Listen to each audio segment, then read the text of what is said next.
नमस्कार दोस्तों, मैं फरमान खान आनंद कंप्यूटर क्लासेस में आप सभी का स्वागत करता हूं। तो दोस्तों, लास्ट वीक सीपीसीटी का एग्ज़ाम हुआ था और आप में से काफ़ी सारे लोग सीपीसीटी के एग्ज़ाम में पास हो गए होंगे। इसके अलावा पिछले कुछ समय में बहुत सारे लोग सीपीसीटी का एग्ज़ाम जिन्होंने क्रॉस किया है, उनके दिमाग में कुछ सवालात आ रहे होंगे और उन सवालों का जवाब आज हम इस वीडियो में देखेंगे। जैसे कि सीपीसीटी तो भाई हमने कर ली, अब आगे क्या करें? पहला सवाल। दूसरा सवाल ये है कि भाई आगे कुछ करना है, अगर गवर्नमेंट जॉब की तैयारी करनी है तो किसकी तैयारी शुरू करें? तीसरी, अगर हम व्यापम की तैयारी करना चाहते हैं तो भाई कहाँ से पढ़ें और कैसे पढ़ें? और चौथा कि भाई पढ़ना तो ठीक है, लेकिन कैसे पढ़ें जिससे सिलेक्शन हो जाए?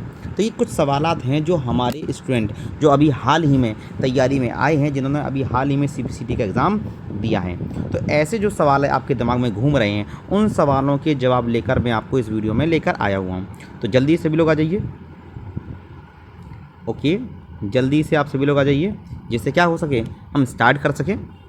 तो देखिए, आप सभी लोग यहाँ आए क्लास में, तो मैं बात करना स्टार्ट करता हूँ। तो पहली बात, अगर आपने सीपीसीटी की है, अगर आपने सीपीसीटी कर ली है, तो यहाँ हम बात करें क्या? नंबर एक, तो पहले आप खुद से सवाल पूछिए। नंबर एक सवाल ये है कि आपके पास ग्रेजुएशन है? आपके पास ग्रेजुएशन है? नंबर एक, अगर आपके पास ग्रेजुएशन है।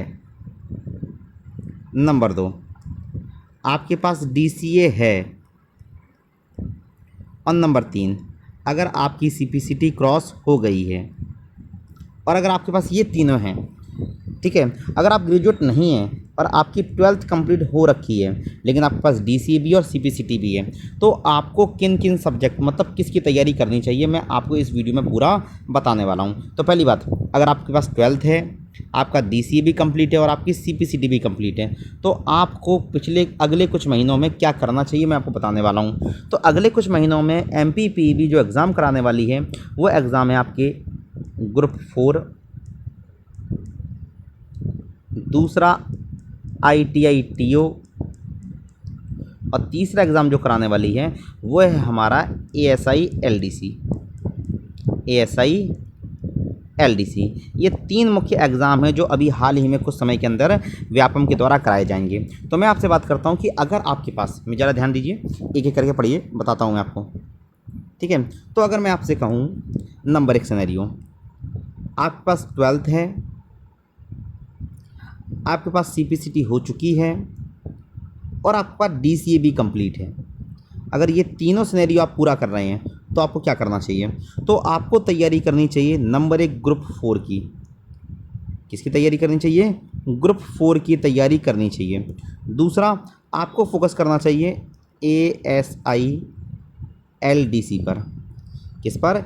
एएसआई एलडीसी और स्टेनो एसआई पर, ठीक है। स्टेनो एसआई उनके लिए जिन्होंने स्टेनो कर रखी है, जिनके पास आईटीआई या पॉलिटेक्निक है स्टेनो से, तो आप इन दो की तैयारी कर सकते हैं, ठीक है। सबसे पहले तैयारी आपको किस चीज़ की करनी है मैं आपको बताता हूँ। आपको ग्रुप 4 की तैयारी करनी चाहिए, आपको एएसआई एलडीसी और स्टेनो की तैयारी करनी चाहिए। बात आपको समझ में आ रही कि नहीं आ रही? ये दो चीज़ें ऐसी हैं जिसकी तैयारी आपको करनी चाहिए और ये बहुत अच्छे से हो जाएगा। तो अगर हम बात करते हैं तो ग्रुप 4 का एग्ज़ाम कब होगा? ग्रुप 4 का एग्ज़ाम कब होगा? तो जहाँ तक मुझे लगता है ग्रुप 4 का एग्ज़ाम मे भी होगा हमारा अक्टूबर में। मे भी कब होगा? अक्टूबर या सितंबर में। बेसिकली अक्टूबर ज़्यादा चांस लग रहे हैं, सितंबर कम लग रहे हैं, तो मैंने अक्टूबर पहले लिखा। सितंबर अक्टूबर 2024 में होगा। तो अगर हम बात कर देते हैं तो हमारे पास क्या है? हमारे पास जुलाई का आधा महीना है लगभग, हमारे पास अगस्त है, हमारे पास सितंबर है। तो लगभग हमारे पास 2.5 से 3 महीने हैं जिसमें हमें इसकी तैयारी करनी है। आपको ये बात समझ में आ रही होगी? ओके, तो अगर आप जुलाई, अगस्त और सितंबर ये 3 महीने के लिए लग जाते हैं तो मैं आपको गारंटी दे सकता हूं कि आप ग्रुप 4 में बहुत अच्छा परफॉर्म करेंगे, ठीक है। तो अगर हम बात करें हमारे सवालों का, तो हमने क्या बोला, आगे क्या करना चाहिए? तो आगे आपको तैयारी करनी चाहिए ग्रुप 4 की। किसकी करनी चाहिए? ग्रुप 4 और एएसआई की। तो पहले सवाल का जवाब तो मैंने आपको दे दिया, ठीक है। क्या करें? तैयारी करनी चाहिए, किसकी करें, ये भी मैंने आपको जवाब दे दिया। अब बात आती है कि पढ़ना कैसे है, ठीक है। सवाल ये है कि भाई ठीक है, हमने आपकी बात मान ली कि सर मैंने आपकी बात मान ली है, और अब बात करते हैं भाई पढ़ाई कैसे करें। पढ़ना कैसे है या स्मार्ट स्टडी कैसे करें, स्मार्ट स्टडी कैसे करें। तो व्यापम का ग्रुप 4 का एग्ज़ाम अगर आपको निकालना चाहते हैं तो आपको स्मार्ट तरीके से पढ़ना होगा। मैं आपको पहले एक सिनेरियो समझाता हूँ, ध्यान से देखिए। तो हमारे यहाँ जो स्टूडेंट हैं, ये क्या करते हैं, ये पढ़ना शुरू करते हैं एग्ज़ाम फॉर्म डालने के बाद। पढ़ना शुरू करेंगे कब, एग्ज़ाम फॉर्म डालने के बाद। एग्ज़ाम फॉर्म सबमिट कर दिया, जब आपने एग्ज़ाम फॉर्म सबमिट कर दिया तो आपके पास पढ़ने के लिए लगभग होते हैं 1 से 1.5 मंथ। कितना होता है, 1 से 1.5 मंथ। और इस 1 से 1.5 मंथ में वो लगभग पढ़ते हैं 25 से लेके 30 दिन। कितने दिन पढ़ते हैं, 25 से लेके 30 दिन। और यहाँ अगर वो मान लें वो डेली के 10 घंटे भी पढ़ रहे हैं तो मैं आपको इस चीज़ की गारंटी दे सकता हूँ, आपका सिलेक्शन नहीं होगा। गारंटी के साथ बता रहा हूँ, आपका सिलेक्शन नहीं होगा। और मैं इसलिए नहीं बता रहा कि मैं सिर्फ बता रहा हूँ, मतलब मैं अपने एक्सपीरियंस से बता रहा हूँ। मैंने कई बार ग्रुप 4 के एग्ज़ाम में अच्छे मार्क्स लेके आया हुआ हूँ, ठीक है। हर बार मैंने काफ़ी अच्छे मार्क्स लेके आया हुआ हूँ और इसी आधार पर बता रहा हूँ। तो अगर आप स्मार्ट तरीके से पढ़ना चाहते हैं तो आपको क्या लगेगा कि आप डेली 10 घंटे पढ़ रहे थे फिर भी सिलेक्शन नहीं हुआ। कई सारे लोगों को यही लगेगा कि डेली 10 घंटे पढ़ने के बाद भी सिलेक्शन नहीं हुआ। तो हम बात करते हैं भाई पढ़ाई कैसे करें। तो पहला पढ़ाई करने का जो तरीका है, पहला क्या है, एग्ज़ाम से लगभग 3 से 4 मंथ पहले तैयारी करें। पहले तैयारी शुरू, तो क्या करना है, तो भाई तैयारी शुरू करनी है कि तब नहीं कि जब फॉर्म आ जाए, तैयारी शुरू कर देनी है। अगर आप ग्रुप 4 का देना चाहते हो तो अभी भी आप कुछ दिन लेट हो चुके हैं, लेकिन अभी भी इतने लेट नहीं हुए कि आप तैयारी ना कर पाएँ। तो आपको 3 से 4 मंथ पहले तैयारी शुरू कर देनी चाहिए, ठीक है। अब तैयारी शुरू करने के लिए सबसे पहले मुझे क्या पता होना चाहिए, सबसे पहले पता होना चाहिए सिलेबस, कि भाई हम तैयारी करना चाहते हैं तो सिलेबस क्या है, ठीक है। तो सिलेबस में अगर हम बात करें, ध्यान से देखिए, सिलेबस अगर हम देखना स्टार्ट करें तो क्या देखेंगे, तो सबसे पहले हम बात करेंगे सिलेबस में। तो यहाँ पर आपके 6 सब्जेक्ट हैं। पहला है कंप्यूटर, दूसरा है हमारा जीएस, तीसरा है हमारा हिंदी, चौथा है हमारा इंग्लिश, पांचवा है हमारा रीजनिंग और छठवा है हमारा मैथ। तो ये 6 सब्जेक्ट हैं जिसकी आपको तैयारी करनी है, कंप्यूटर की, जीएस की, हिंदी की, इंग्लिश की और मैथ की। ओके, ये 6 सब्जेक्ट हैं। अब बात आती है कि भाई हमारे पास तो 3 महीने, हम क्या करें। तो मेरा जो मानना है, जीएस कंटिन्यूस पढ़ने वाला सब्जेक्ट है। जीएस का सब्जेक्ट है कंटिन्यूस, मतलब आपको डेली लगभग पढ़ना ही पढ़ना है, ठीक है। लेकिन आपको एक काम कर लेना है कि आपको इनमें अगर आप चाहें तो आपको कंप्यूटर,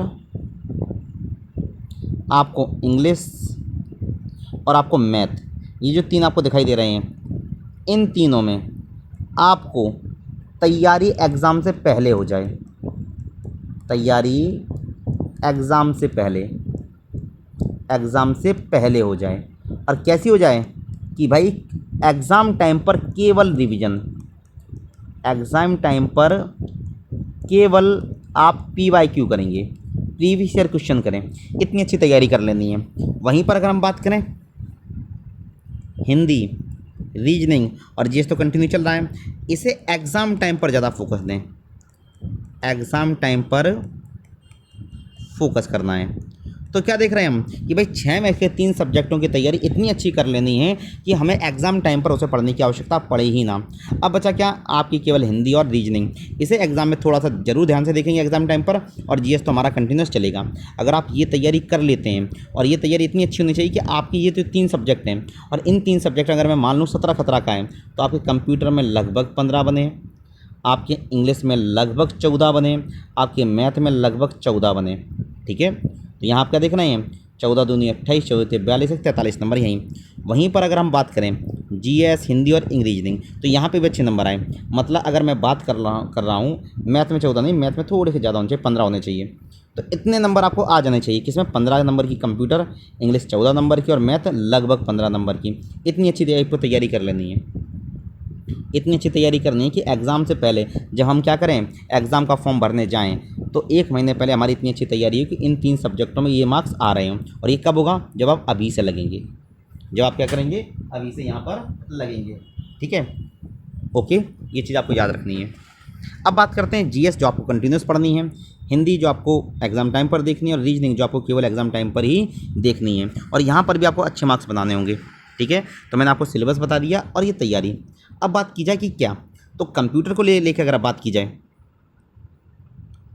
तो कंप्यूटर को लेकर अगर बात की जाए, तो कंप्यूटर को लेकर बात की जाएगी तो कंप्यूटर काफ़ी ज़्यादा मॉडरेट आता है, बहुत कठिन तो नहीं आता, मॉडरेट आता है। और इसके लिए आप मेरी क्लास ज्वाइन कर सकते हैं, मेरी क्लास ज्वाइन कर सकते हैं। अगर आप भिंड के आसपास के हैं तो आप ऑफलाइन क्लास ज्वाइन कर सकते हैं। इसके अलावा अगर आप ऑफलाइन नहीं, तो अगर आप ऑनलाइन चाहते हैं तो ऑनलाइन आप यूट्यूब पर मुझसे जुड़े रहें। ठीक है, मैं इसके लिए क्लास स्टार्ट कर चुका हूँ, जो मेरा बैच चल रहा है। अब बात करते हैं आपको क्या करना है। आपको अगर इंग्लिश करनी है तो आपको जस्ट फोकस करना है 2 चीज़ों पर। आपको वोकेब अच्छी करनी है, क्योंकि कभी कभी आप हम वोकेब पूछती है और कभी कभी ग्रामर पूछती है, तो आपको दोनों पर ही फोकस करना है। वहीं बात की जाए मैथ, तो मैथ ज़्यादा एडवांस नहीं आता, बेसिक अर्थमेटिक से पहले आप बेसिक अर्थमेटिक पर पकड़ बनाइए, उसके बाद आप जाइए एडवांस की तरफ। आप शुरू से ही एडवांस के पीछे मत भागिए। जब तक अर्थमेटिक बहुत अच्छा नहीं है तब तक एडवांस के पीछे भागना मूर्खता हो जाएगी। ठीक है, तो पहले अर्थमेटिक में पकड़ बनाइए और उसके बाद आपको एडवांस पढ़ना है। तो ये 3 चीज़ें जो आपको करनी है। तो जैसे मैंने आपको बताया कि भाई इसकी ऑफलाइन क्लासेस की बैच में स्टार्ट कर चुका हूँ। अगर आपको इसके बारे में कुछ इन्फॉर्मेशन चाहिए तो मेरा फ़ोन नंबर मैं लिख देता हूँ, जहाँ से आप मुझसे संपर्क कर सकते हैं। ओके, अब बात बची कहाँ, इंग्लिश की मैंने बता दी। अब बात बची हिंदी। हिंदी के लिए आपको एमपी, अगर बचे जीएस, तो जीएस अगर हम बात करें तो जीएस का जो पिछला कुछ पैटर्न है, तो यहाँ पर आपको ऑल ओवर इंडिया का करंट पता होना चाहिए, ऑल ओवर इंडिया का करंट पता होना चाहिए, नंबर 1। और आपको एमपी जीएस पता होनी चाहिए। एमपी जीएस कम ही आई है, ज़्यादा तो नहीं आई, पिछले कुछ टाइम में कम आई है, लेकिन फिर भी पढ़ना पड़ेगी, कब क्या आ जाए। ठीक है, और डिटेल वीडियो मैं फिर कभी और बना दूंगा कि भाई जीएस में क्या क्या आता है। ओके, तो मैंने आपको समझा दिया कि भाई पढ़ाई करनी है, सिलेक्शन लेना है, तो भाई सिलेक्शन की तैयारी आपको करनी कैसे है। ओके, तो ये पूरा का पूरा अप्रोच है जो आपको क्या है 10+2 सीपीसीटी और डीसी जितने लोगों के पास भी है वो ये कर सकते हैं। अब बात करते हैं कि भाई आप में से बहुत सारे लोग ऐसे होंगे कि आपके पास 12th है, आपके पास डीसीए है, लेकिन सीपीसीटी नहीं कर पाए। लेकिन अभी क्या नहीं हुई, आपकी सीपीसीटी नहीं हुई, तो आपके लिए भी कोई टेंशन की बात नहीं है। तो सीपीसीटी अब अगली है सितंबर में, और फॉर्म सितंबर के बाद भरे जाएंगे, सितंबर में होगी। तो आपके पास एग्ज़ाम में क्या है, आप सितंबर वाली पास कर लें, सितंबर वाली क्या करें, पास करें। और इसके लिए बहुत अच्छा तरीका मैं बता देता हूँ। अगर आपकी खुद की तैयारी अच्छी है, कॉन्फिडेंट है, तो आप अकेले पढ़ सकते हैं। अंततः मेरा बैच स्टार्ट हुआ है, एक ऑफलाइन बैच में पढ़ा रहा हूँ, ऑफलाइन बैच जो टारगेट है सितंबर के लिए, कंप्यूटर के लिए मैं बता रहा हूँ। और लगभग काफ़ी सारे लोग निकलते हैं मेरे यहाँ से, आप ये लेके चलिए, आप पूछ सकते हैं, मेरा नाम ज़्यादातर लोग बताएंगे। तो अब आप ये मेरा बैच है सुबह मॉर्निंग में 7 से 8 और शाम को 4 से 5, आप ये ज्वाइन कर सकते हैं। और मैं काफ़ी हद तक बता सकता हूँ, कंप्यूटर का एक बड़ा हिस्सा आपको पढ़ाया हुआ मिलेगा। तो मैं अपना नंबर भी लिख देता हूँ, जहाँ पे आप इससे संपर्क कर सकते हैं और इस बात की गारंटी ले सकते हैं कि आपका सितंबर में हो ही जाएगा लगभग। ओके, तो वीडियो को ज़्यादा लंबा नहीं खींचते हैं, इतना ही है। अगर आपको अभी भी कोई डाउट बच गया हो तो आप मुझसे पूछ सकते हैं। मिलते हैं हम नेक्स्ट वीडियो में, जहाँ पर मैं ग्रेजुएशन और एलडीसी के बारे में बात करूँगा। Good night. अगर आपको वीडियो अच्छा लगा हो तो चैनल को लाइक कीजिए, सब्सक्राइब कीजिए और कमेंट जरूर कीजिए। ओके, मिलते हैं, बाय।